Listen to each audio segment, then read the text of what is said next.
All right, welcome back to the second day of the String Pheno conference. And we start with Lukas from Oxford, who's going to talk about reinforcement learning and the string model building. Please go ahead. Okay, well, thanks very much for having me. It's so good to see you all, if only virtually. So yeah, as Fabian says, I'm talking about reinforcement learning and string model building. And this is joint work with Andre Konstantin and my student Thomas Harvey. Okay, so here's the outline. So I'll give a brief introduction and motivation, and then sort of the briefest review on reinforcement learning, followed by sort of a toy example that's meant to illustrate how reinforcement learning works in our context, and also that it can be used to engineer topological properties. And after that, I get to the real example, which is sort of a relatively large and somewhat non-trivial class of string vacuum based on monad bundles that is meant to be a real challenge and possibly difficult to tackle with other methods. So let me start with my introduction motivation. So over the past few years, there's been quite a bit of activity in string theory and machine learning. And I think it's fair to say that much of the work has been in supervised machine learning. So there's a rich variety of data that string theory provides. And you can use some of that data to train neural networks. And of course, it is not by no means clear that necessarily is successful. And perhaps the remarkable thing is that it is for so many different types of data that have been tried. And I have probably given a fairly incomplete list here, but at least it's sufficient to illustrate the variety of things that respond well to supervised learning. Now, for string model building, there are perhaps two lessons from that. One is that the fact that some of these things can be learned well can be used to improve the speed. Some of these quantities here that may be very difficult to compute are after training easily predicted and fast predicted by the neural network. So that is, of course, can be very useful for model building, but it's in some sense only incremental progress because it would still be hard to tackle the huge numbers involved in the string landscape. The fact that all these things can be learned also suggests that sometimes there may be hidden structures that we haven't quite discovered yet. And so that could be very interesting for model building. It might facilitate bottom-up model building. But of course, machine learning is a bit of a black box, so it's not always easy to actually discover what these structures are. So at any rate, in this talk, I will be focusing on a different approach to machine learning, which is reinforcement learning, which in some sense is trying to bypass these two difficulties. So reinforcement learning is known to be efficient for very large environments. So the prime example is the AlphaGo Zero network that plays the game of Go. And it's also been demonstrated in the string model building context in these papers here. And so this may be a way of tackling the huge numbers that we're faced with in string theory. And I think you can also argue that neural networks are in some sense constructive. In other words, neural networks, the AlphaGo Zero neural network doesn't just evaluate positions of Go, it actually does play the game of Go. So you might get around this difficulty of not being able to discover the structure that the neural network encodes. So in our context, the main question I want to ask is, can reinforcement learning be used for string model building and also particle physics model building, which is what I won't be talking about much. So string model building is the focus. And there are various sub-questions here. Can we use reinforcement learning to deal with those large numbers? Can we use it to construct models with prescribed properties, such as models which resemble the standard model?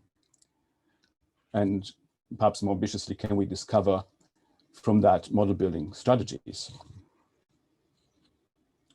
And so I'll be studying these questions in a certain context, which is heterotic flux vacua, which I consider to be somewhat challenging with conventional methods, but I'll get to that in more detail.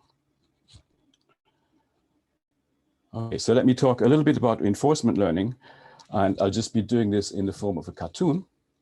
So reinforcement learning isn't using a pre-compiled set of data. It is producing the data during training by exploring an environment. And this environment consists of a number of states, which might be lots of different things, but in this case, I've just chosen to illustrate the states with those, well, mostly polyhedra.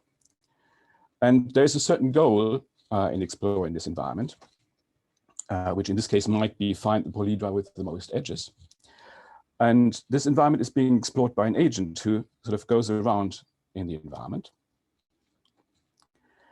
And with each step that the agent performs, there'll be a reward, which will be negative, so will effectively be a penalty if you go further away from the goal. So in this case, if you say go from here to here, and you have fewer edges, and it will be positive, so it will be an actual bonus if you go along these two steps here, which get you to more edges. And then if you are really lucky and you get to a terminal state, then you might get an extra bonus for that. So in this way, the agent performs what is called an episode, and it gets a reward for each action that is being performed in this episode. Now, the episode is not something that is performed completely randomly, and that's really the beauty of it. The environment is not explored randomly, but it's explored in a way that is guided by a neural network. So in the simplest case, this might be a policy network, such as I've indicated here, which takes as an input a state, so one of these states in the environment, and outputs an action. So the agent, as they go along, they of course know about their current position. They will feed that current position into the neural network, which will then suggest an action, and that will determine the next state that the agent goes to. So while the agent produces such an episode, that leads to a batch of data which consists of triplets, so triplets of state, action, and reward. And that batch of data is then fed into the neural network, and it is trained with this batch and thereby updated. So that's how the data is being created during the training process itself. Now, after this round of training, there's an updated neural network, and that will then be fed to the agent, who will perform a new sequence of episodes with this updated network. And so this cycle continues until hopefully there is some sort of degree of convergence of the process. Okay, so how do we propose to apply this to string model building? So we would like to explore large classes of string models, and we would like to find those with certain prescribed properties, in particular, those having a standard model-like spectrum. And so we need some sort of map by which we map, well, the Markov decision process, which is really the mathematics that underlies reinforcement learning, to a physical context. And so this is very schematically the way that this mapping is supposed to be working. So the environment consists of a family of string models or quantum field theory models.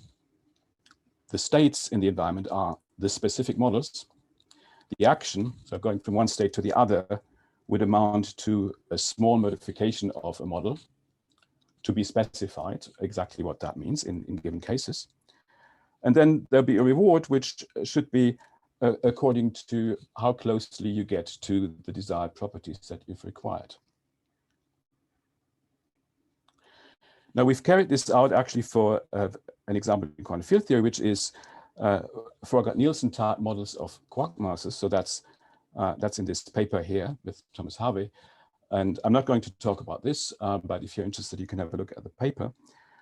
But rather, I'll be focusing on those heterotic models with monad bundles in this talk. Now, there are various algorithms, various flavors of reinforcement learning. So we've looked at two. So for those who who know these various algorithms.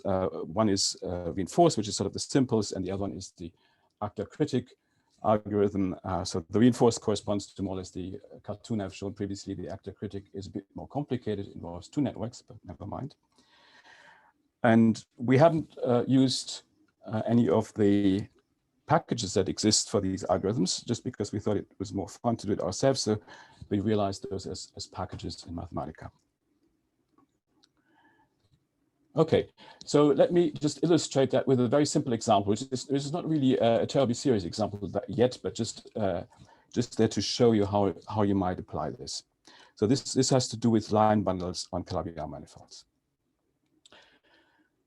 So we're fixing a certain Calabi-Yau manifold X, and we look at the set of all line bundles over this Calabi-Yau, and we can describe those line bundles by an integer vector with dimension that equals the Picard number of the Calabi-Yau manifold. And what we're interested in is the index of a line bundle, so a prominent topological property, which is given by this cubic in the integers with the intersection numbers.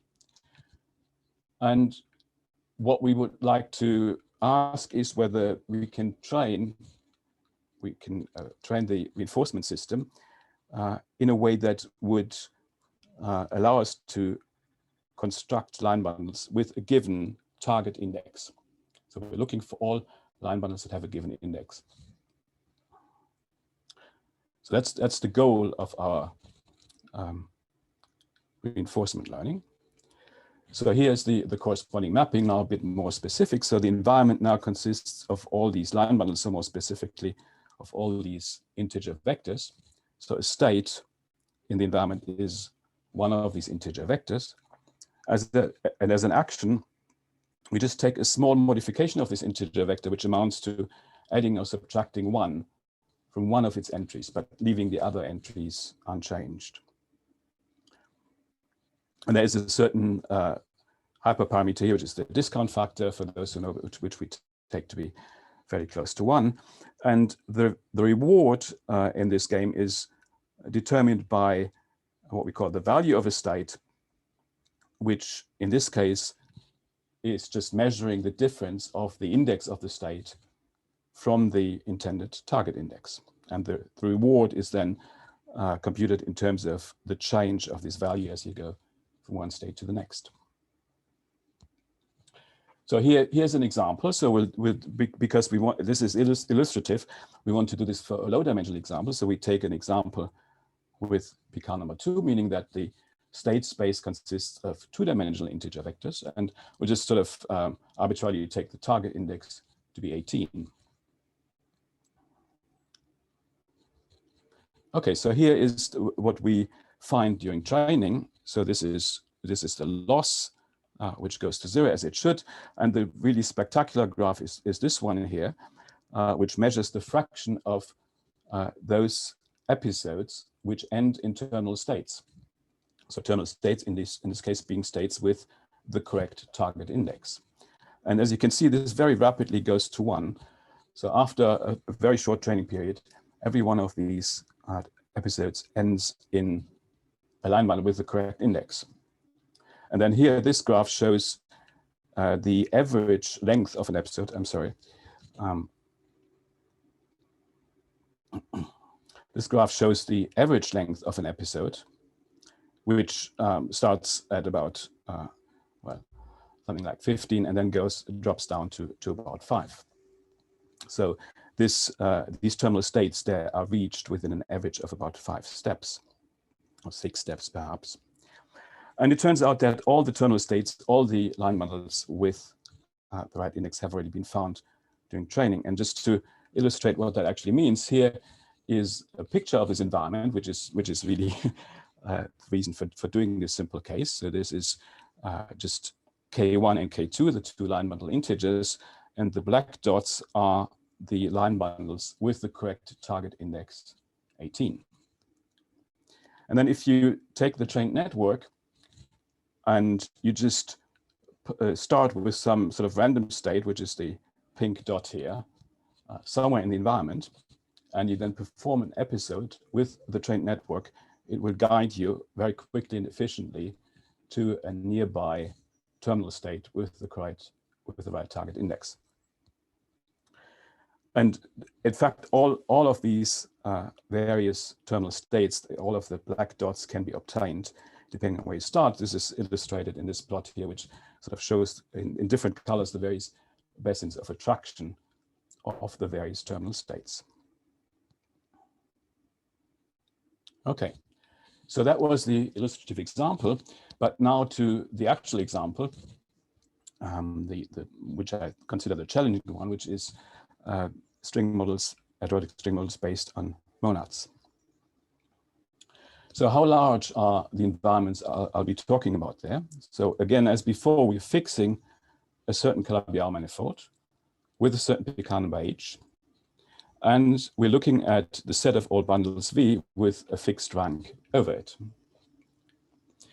And so, of course, these can be different types of bundles. If you start with the simplest case of an abelian flux, abelian bundle, so this is just V being equal to a sum of line bundles, then that corresponds to an integer matrix, which is of size H times R. And if for the sake of the argument, we assume that every one of these integers takes about 10 values, then 10 to the H times R is roughly the size of that environment. Now, these bundles have been systematically scanned for standard models in the case of rank 5 and up to, say, about Picard number 6. And as you can see, that at the face of it amounts to 10 to the 30 states. So you might well ask how that's actually possible with systematic scanning. And of course, it wouldn't be in any sort of naive sense. But the reason that can actually be done is because many of the properties one is interested in for a standard model, say, they can be computed line bundle by line bundle. So they sort of sum up. And for that reason, a lot of the 10 to the 30 states actually never have to be generated. The effective number that have to be checked is much, much lower than that. So that's the situation for abelian flux, but for non-abelian flux, it's in some sense worse. So if I take as an example monad bundles, which are defined by a short exact sequence of this type, where B and C can be taken, say, to be line bundle sums again, then the number of states is given by this expression here, which is for the same Picard number and the same rank is even slightly larger than the previous one because these ranks sum up. But more worryingly, the trick from before that properties can be sort of checked line bundle by line bundle, that can't be really applied here.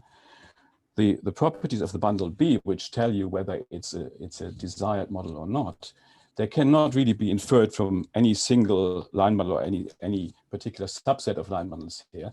You have to actually choose B and C in full to be able to tell what the properties of V are. So the previous tricks are not really available here, and that's why this is in some sense challenging for straightforward scanning. And so even if you look at the simplest examples, so if you look at Picard number 2, say, and very small ranks, these are quite sizable environments, even larger for Picard number 3. But it's not clear how you would go about scanning these systematically. I'm not aware of a trick that would allow you to do that. So what is actually known despite this? You have 5 minutes. Was there a question? No, you have 5 minutes. Okay, good. So yeah, so let me perhaps just say then that there's not a lot that we know about these environments, but we know one model, which is on the bicubic Calabi-Yau, which is the model defined by this monad here, which was found in this paper a number of years ago. But not a lot is known, basically because the systematic scanning is very difficult. So we want to explore these kinds of bundles using reinforcement learning. So here's the mapping. So the environment consists of these B and C line bundle sums that define the monad. The actions, again, are small changes of these. And the reward is computed from a value which basically measures the deviation from desired properties, which are basically the properties that would lead to a standard-like model. And the terminal state would then be a model with the right spectrum, a standard-like spectrum. Now I've listed the various requirements here that actually enter the calculation of the value and the reward. I don't want to go too much into the details. It's sort of the obvious things that you would demand. Cohomology calculations are too slow to be done during training, so they have to be done later, at least for now. So the reward is computed from the change in value, and we also have a terminal bonus if you reach a standard model. So here are the results. So we'll start with the case where we actually know that there is a model. So the bicubic, an SO10 gut broken by Z3 times the 3 Wilson line, semi-positive monads, which means the entries are, they start from 0. Right? So that's the class that contains this one standard model that we know about. 10 to the 11 is the size of the environment. And here are the measurements during training. So it doesn't take very long. It takes about an hour on a single CPU. And for quite a while, nothing is happening. But then there's this very dramatic shift where it really starts learning. And you can see it best in this curve here, which is, again, the fraction of terminal states, of episodes ending in terminal states. And sort of after about half an hour, this really increases very dramatically to almost 100%. And while this is going on, it already finds a number of standard models during training.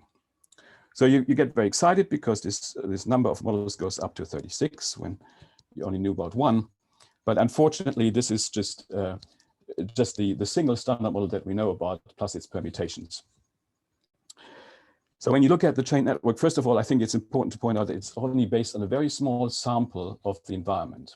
So this is not scanning. It only samples a very small fraction of the states. It finds the known standard model and its permutations, but unfortunately nothing else. And it leads to these models in almost all of the cases in a very small number of steps. So that's a good start, but of course we would have liked to find something new. So we were next going to allow negative entries as well. So same Calabi-Yau, same sort of basic setting, but we allow those entries, those integers, go slightly into the negative, and we perform something similar. The plots look very similar to previously. I'm not going to show them again. Training time is again very similar. It's only exploring a very tiny sample of the environment, and it's equally successful. The episodes in the end, almost all of them end in terminal states in a very short average length. But this time we do find more terminal states. 59 initially, 45 have no mirror families, and then we have actually performed stability checks for those 45, and 17 of them turn out to pass fairly extensive stability checks. So these are new standard-like models, which, at least in my view, would be fairly difficult to find with other methods. And then we got a bit more ambitious, and we looked at a Picard number 3 example, which is this Calabi-Yau here. Again, going to the negatives. So this is now an environment which is quite a bit bigger. And it takes about a day on a single CPU. Again, the sampling is based on a tiny fraction of the environment state, but it is again extremely successful, leading to terminal episodes in 100% of the cases in the end for the trained network, and finding a huge number, 13K, of terminal states, half of which have no mirror families, and we haven't quite performed the stability checks on them, but we do think that a fair fraction of these 7,500 will actually pass those tests. So this is like a new database of standard-like models, and I think it would be pretty difficult to find that with any other methods right now. Okay, so that's the end, and I get to my conclusion. So, I hope I've convinced you that reinforcement learning can engineer topological properties, and it can learn the rules for building geometrical string models. It can, at least indications are, it can cope with these very large environments that we're faced with and that defy systematic scanning. It can be used to find new standard models, and in the case that I've shown, it is really the only method that I'm aware of would work currently. And well, in this sense, the trained networks can be used for model building. And what I haven't stressed, but what is sort of the case, is that you can look at those various episodes, and it kind of suggests the model strategy in the sense that it tells you in which order it wants the various requirements for a standard model satisfied. So there are many questions here, which I've listed. I don't want to go into the details of that, but the main question we really have at this point is, how does that scale with increasing the Picard number? Can this really be used to go deep into the string landscape? And we don't know the answer to that at this point, but at least for now, it looks promising. So thanks very much. All right, thank you very much, Andre. We have time for questions. And the first one was, if I remember correctly, by Sven. Hi, Sven. Hi, Andre. Thanks a lot for this very nice talk on reinforcement learning. There are a couple of comments. So one is in terms of when you're stressing that there are no other methods of doing this. So I think we should not forget about metropolis explorations, and we should not forget about genetic algorithms. Because say, if we look at explorations in the flux landscape, they actually are also very interesting to look at the results. Maybe you have some experience on that. And the other kind of comment question is, because we're in the flux landscape, we see things about the structure that we see on the flux quanta that are singled out by the standard model. In these examples where you have order thousands or 1,700 kind of models, do you see already some structure in the UV parameters? You say? So I'm not quite sure what you. I mean, I agree with your first point. I mean, those methods, genetic algorithms, etc. They might work on these. I haven't actually tried these on model building, but Steve Abel has done this a number of years ago on different kinds of models. So maybe that would work. Yeah. It's the only one so far that has worked. Let's put it that way. The second question, I'm not quite sure what exactly you're asking. Can you be more? Yeah, so in terms of, you can ask now the question on your input data that you choose, that the network is singling out, whether there's any structure in this. Yeah. So has it found some strategy? Can you identify a strategy that it has found? Yeah, I think that's what I was trying to indicate. I'm stressed this out. That's what I was trying to indicate with the last bullet point in the conclusion. So we can use the trained network, and we can perform with it some number of episodes, and we can sort of go along the episode, and we can look at the actions and see in which order it actually satisfies the various requirements that we want satisfied. And that there seems to be a fairly consistent picture. It's not doing this in random ways between episodes. It always seems to satisfy one of the requirements first, and then it goes to the next one. And it's basically in the order that I was giving those requirements on one of the previous slides that it wants to do this. So I mean, this is not very deep information yet, but in some sense it tells you, if you wanted to do a by hand model building exercise, then maybe that's the order in which you want to proceed. Yes, in the flux we see correlations as well. Yeah. Aaron? Well, if we had just one more minute, maybe James should ask his question. I'm sure it's much more sophisticated than that. No, organizers have to ask this lecture. Go ahead. Okay. Well, I wanted that's a very steep. I mean, like just a practical question. Is there no way to put the stability constraint into this reward thing so that it finds these stable things? Yeah, it would be for just line bundle sums, because in that case, it's just solving a bunch of polynomials. For the non-abelian bundles, you have to check injection of sub-bundles to check stability. And that requires, at least at this point, it requires a complicated cohomology calculation, which involves commutative algebra. And I mean, I can't see how to do that fast enough to perform it during training. I mean, maybe with some theoretical progress, it might eventually be possible to do that. But right now, I wouldn't know how to do that in manageable time. So you would say that this methodology is suited to certain search problems, but not to others? Or? Well, I mean, of course, in the end, it always depends on your computing power. But, commutative algebra algorithms, they are kind of unpredictable. right? They go exponential, and you're liable to run into things that will never finish. And if you couple that with such an algorithm, I think that's likely to lead to disaster. So for these things, I think you probably need a better understanding, maybe a simpler way of computing or checking it. And we do certain necessary, very elementary necessary checks for stability during training, but by no means a foolproof. Thank you. Okay, I'm sorry I have to cut off Jim and Alan, so please ask your questions on Slack because we have to move on to the next speaker. Yeah, let's thank Andre again.